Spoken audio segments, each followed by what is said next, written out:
Yeah, oh yeah, just rub salt in my wounds, why don't you?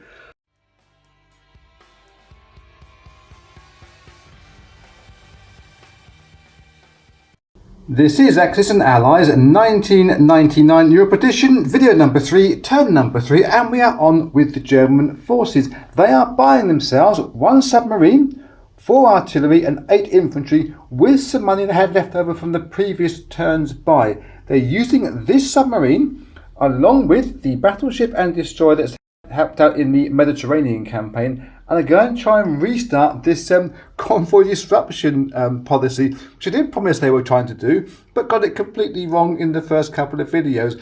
But we remain hopeful that we can get these Germans to actually work out removing IPCs from the Allied economy. We should also be taking these guys up here in Finland, along with this fighter, into Karelia, knocking these 2 guys out, we hope pretty easily, and threatening the Archangel, because if we can get a threat into the Archangel, that acts also as part of the convoy system, and will take 4 IPCs away from the Soviet coffers, echoing the Arctic convoy from all those years gone by. The other thing we're going to be doing is putting his infantry artillery on the board, moving that lot forward towards the east-west front, and shuffling things around. I don't think there's enough forces in there just yet, although I might surprise myself and move some units into Belarus, Ukraine, Leningrad, something like that, and get an earlier push, because we don't want a repeat of what happened in video number 2, where we pushed into the Ukraine and pushed back out again straight away, right and royally. So let me have a good think about that before I decide exactly if we're going to make a push in, or just going to be a major reinforcement turn for the Germans this time round.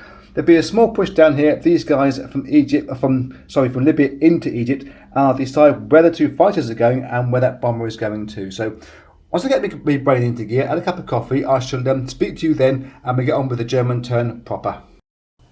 Okay, I am nothing if not inconsistent. I have made some decisions down here and I'm surprised myself. We are still going to be making this attack into Karelia using the bomber that's come from central Germany, plus the fighter that was already up there, and 2 infantry going to move in there and have a bash at these 2 Soviets. There should be enough firepower to take that out without any problems at all. We're going to be making an attack though. We are going to push this attack forward on that eastern-western front.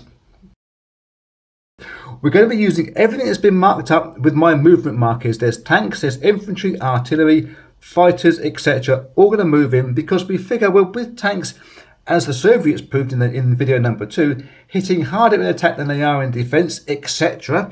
And the fighters that we've got in here to take out these guys in Ukraine, is going to split the Soviet forces left and right, north and south. And obviously, with the units we do have here, reinforcements coming through, we can rebalance our Atlantic wall and try to get Moscow done as fast as we can, because obviously down south here, southern Europe is not well defended, and should the Americans come due south into North Africa and start loading up and through there, Germany could well appreciate getting Moscow done as fast as it can. Let me get this first battle on the board, and we'll start rolling some dice. We have got the 1 bomber rolls in at 4, and the fighter rolls in at 3, versus those 2 Soviet infantry. And the bomber has scored a hit, so that's 1 of the infantry gone. Now we've got the 2 ground units running in naked. They're both going to roll in at a 1, and they both miss. So 1 of the Soviets is lost straight away. I shall put him there for want of demonstration. They've got 2 at 2 in defence themselves. Germany are going to hope they both miss, and they do both miss, hitting at 2s. They've got now the bomber and the fighter Germany again to try to take this 1 lonely infantry guy out, and they succeed hitting him both times round.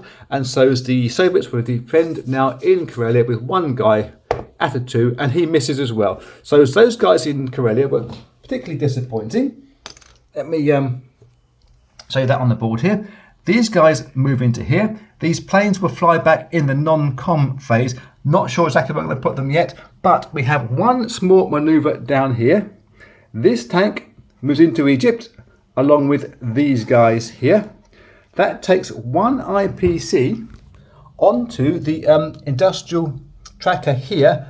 That IPC will come out of one of the allied economies. It doesn't matter who it is, but one of the guys there will pay that money to them from their bank, not from the IPC National Production Tracker thingy-majoggy.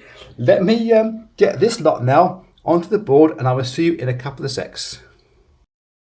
This is the battle into Ukraine SSR. We've got a couple of tank divisions and 3 fighters, plus I think it's 8 infantry artillery in combination and a couple of infantry running in naked for Germany. 2 more tanks could have come down from Baltic states, but we didn't want to ignore the northern part of that campaign, because should they not succeed down here in the Ukraine and get this Stalingrad factory on the next turn where they can start building units on the coalface, they still want to be fairly strong up north, should we say.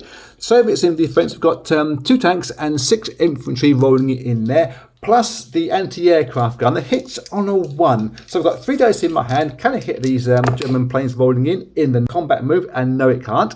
So that gets taken away. It doesn't get used as a casualty, although it's on the strip, because you don't take anti-aircraft as casualties in this version of the game. We have 3 fighters rolling in at 3 and 2 tanks rolling in at 3. Different colours for want of why nots. And there's 3 hits there straight away. 2 from the fighter and 1 from the tank. So that's 3 Soviets will immediately move back behind the casualty strip.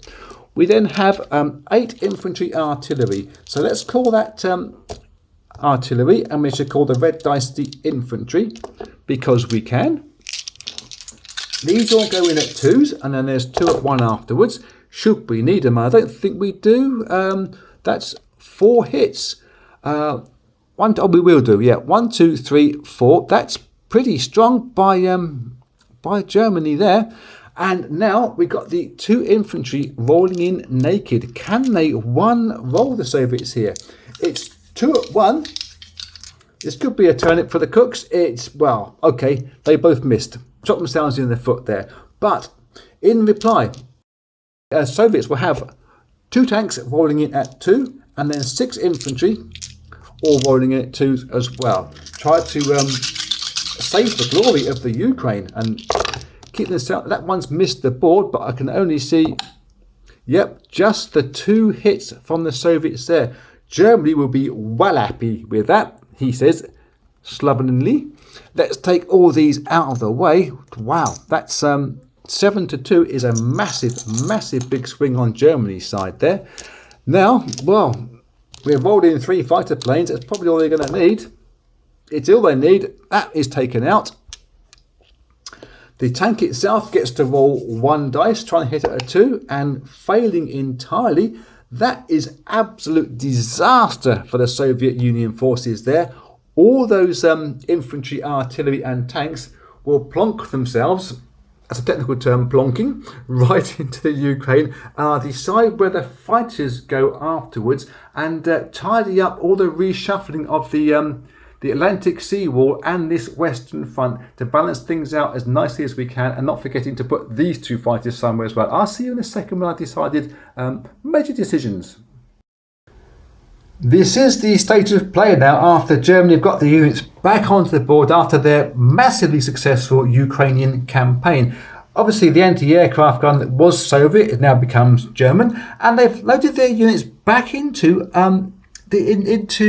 eastern Poland, rather than spreading them out across the Western Front here. Making one big force in here is a massive threat to Soviets. Their Leningrad units, which were defending the factory so stoutly, are out of position. Only the fighter can come down and get involved in any kind of reprisal attack. The Belarusian forces, if they come through into Ukraine, they'll leave Belarusia wide open. Stalingrad isn't strong enough itself to come out and attack, really. Germany loading themselves into one place here could be an absolute brilliant move. They've also been moving themselves around the Atlantic Wall. A couple of guys gone into Denmark, or one guy moved into Denmark. One guy's gone into Vichy, France, and the guy from Italy was in there, moved in there to back that up too. And a couple of guys been built in there. So they've got some sort of more strength now in the southern Europe in case the Americans do come due south. And the fleet has moved itself from eastern Med into the Sicily sea zone. And this one submarine's been built in that factory there too. So, with fighting fighters and bombers landing from all the other attacks as well that went off. Germany are looking a lot stronger there now than I thought they actually could have been. Partly due to that massive big dice roll, that first dice roll which they had against the Ukraine forces. Then, I think right now Germany are just edging their noses in front after losing so badly last time. But that's the way it goes. It's a good game of swing this time round. So we see in turn number 3 the Soviet move coming up next. Have they got the gumption? Have they got the wherewithal? Have they got the lucky dice rolls to fight back down here? I'm looking forward to planning this one out, and I'll speak to you in a second. This is the Soviet well thought out, hastily prepared plan in turn number 3. They're buying some barks to go with their bite. I quite like doing that. And they're going to be making 3 attacks. Now, 3 attacks is risky. This one is the simplest one. A straight walk in to the Baltic states from Leningrad. No problem at all with that. We grab the IPC, sort it all out. We've got 3 infantry going up from here into Karelia with 1 artillery to support them to take out these 2 guys with a bit of luck. The main attack, and it's going to be a skirmish attack, we think, is everybody from Belarusia, plus the artillery and 2 artillery from Stalingrad, and the bomber and the fighter will all come down and raid into Ukraine, do 1 roll. I'm only planning on 1 roll and then retreating back into Belarusia afterwards. We hope that will be enough to blunt these German forces, to hold them back, and the factory may get restocked with our guys that we've bought afterwards. Let's get that first battle up and running. Obviously, walk-in just happened. We have 3 infantry, 1 artillery versus 2 infantry. I shall throw it onto the board in 2 seconds. 1, 2 German infantry, 1 artillery, and 3 Russian soldiers. So they're going to go rushing in. 2 at 2 and 2 at 1. What can they do? They can score 1 hit by 1 of the infantry. So as 1 of those Germans goes, he will get 2 at 2 in reply. And Germany have missed on both of their shots. So we get again 2 at 2 and 2 at 1. And they've missed themselves this time, the Soviets. Again, the German gets 1 dice to reply with now. And he misses again. They can't shoot. Someone's put a kink in their barrels. 2 at 2 infantry artillery and 2 naked infantry. 2s at 1s. Finish it off, please. It's getting tedious. And they do finish. I just smashed them then. So, 1 guy shot to bits. And he misses again. So the Germans have been knocked out of Karelia. And let me get the Ukraine battle on the board, and I'll see you in a sec. This is the battle in the Ukraine. Soviets have got a bomber and a fighter, 6 infantry artillery combination, and 5 naked infantry rolling in against 10 German units. First of all, Germany will fire the anti-aircraft gun in the combat movement phase against these 2 planes coming in. The anti-aircraft gun which they appropriated from the Soviets last time round. So it's 2 goals at 1, and they've scored a hit. Wasn't expecting that. Let's take out the Soviet fighter. Oh dear, poor old Soviets there. That's an expensive loss. The anti-aircraft gun doesn't fire anymore, but they're back into the territory. And so, rather than having 2 planes going, it's thrown me a little bit of one. We have 1 bomber going in at 4. Then the 6 infantry artillery combinations will be going in at 2s. There'll be the red dice. So 4s and 2s. And they've scored just the 2 hits from 2 of the infantry artillery combinations. The bomber missed entirely. So that's 2 guys go off from from Germany. And we have 5 now running in naked. Okay, 3 hits at 1. Nice. That was a bit fella. So that would have cheered up the Soviet forces there. 1, 2, 3 guys taken out of it. So, in reply, Germany had 10 units in there, all 10 at 2s of various denominations. Oh, that's nasty. That is nasty. 1, 2, 3, 4, 5, 6 hits in one roll. Oh my god. That stack of 5 plus one of those guys. Wow. They all go. These all go. I have to think, yes, whilst the Soviet forces here could carry on with that attack, they could press forward and go again with that, it doesn't leave a lot behind. And we're trying to protect, one second, we are trying to put some blocking forces in to protect some areas. I think with a couple of tanks and 3 artillery, it's all that would be left in the Ukraine that could go through an attack style. I mean, these 2 tanks could roll through, planes could go through. Oh dear, it's got me. I said it's going to be just a 1 roll attack. I know I did say that, but let me have a little think. Give me 1 second. 1 second. Okay, my thinking was getting a little bit muddled whether we want to put blockers in place to stop the German units rolling through, or to actually put units in place. And I think, yes, we're going to retreat back into Belarusia, and our reinforcements are going to Stalingrad. I've got some movement down here by these guys that are trying to block off the oil fields there. I'll sort all that out and I'll come back to you when I've got the units returned back to the board and the non-com movements done by the Soviets. 1 second. Okay, that's the German and Soviet units put back into their respective places. We're going to be moving this 1 anti-aircraft gun into Stalingrad. We're moving the 1 from Leningrad into Belarusia and 1 from Archangel down into Russia, getting close to Moscow should we need it later on. All the guys from Leningrad are shipping out into Belarusia. These guys from Stalingrad are going to are going to be staying there. These guys from the Caucasus are going into Stalingrad. And these tanks are going to go 1, 2, back up, try to defend the Caucasus against something. And this one guy here, this one lowly Soviet guy, going up into Iran to try to hold off as a double stop thingy, if that's at all possible. We don't know what we're doing. We really don't here. We are now going to bring in the reinforcements. We got 1, 2, 3, 4 plus 1, 2, 3 artillery, all going into this factory here in Leningrad. Again, it's tight. It's really, really tight as to where anybody can go. But with blockers in place in the Baltic states, blockers in place in Caucasus, we're trying to hang on desperately and trying to get these Allied forces across to help out the Soviets. They really are having a bad time of it at the moment, and that dice roll there didn't help them out very much at all. I'll see you when the Brits get themselves rolling into action.